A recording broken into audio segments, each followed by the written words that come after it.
Back in Philadelphia, I chatted with men's expert Richard Reeves, who's the author of Boys and Men, and who runs a research institute by the same name. It's incredibly hard to say I need a friend. Yeah. I'm lonely. And maybe especially hard for men right now. Yeah. But it's really, I think, one of the reasons why we see kind of men retreating to some of these online spaces and elsewhere is just because there's somewhere to go now.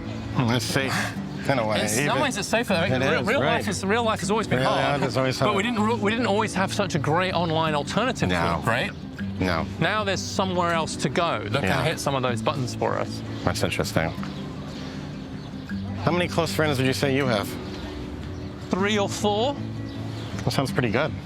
Yeah, I mean, they're in the UK, honestly. Most of them are in the UK, but we have to... That's hard. Then we have boys' weekends. Yeah. And one of my female colleagues said, I don't like that idea. I don't like the idea of the men going off and doing stuff on that. And I'm like, why don't you like that idea? And it was because she was a little bit older, and I think it was because it smacked to her of the old boys' club, right? Okay. It was exclusion. That's right. So we have to find a way to think about how we can have those spaces and opportunities for male solidarity and friendship in a way that's not exclusive in terms of like power and that, do you know what I mean? Yeah.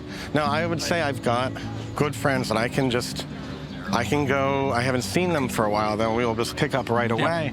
But they are spread out all over the country for me too. Yeah.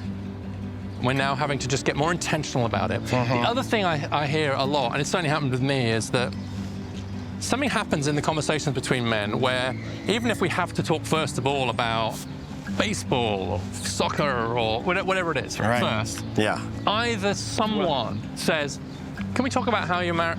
I'm really struggling in my marriage. Right? One of my friends, for example, his marriage is ending, right? And on our last weekend, he was talking about that. And so suddenly, it totally changed the conversation for the rest of the weekend, right? Suddenly, we're all talking about our own marriages, our own struggles. And then we started talking about problems with alcohol. I stopped drinking a few years ago, right, because I really struggle with alcohol.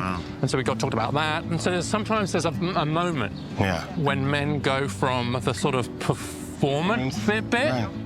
We will talk stock tips and fantasy sports, but we will not be like, oh, I'm really struggling with this. I'm really struggling. And I think it takes a lot of trust to do that.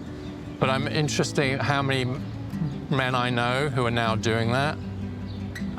Sounds like you have a little hope over that. I do. I think that we're rising to the occasion.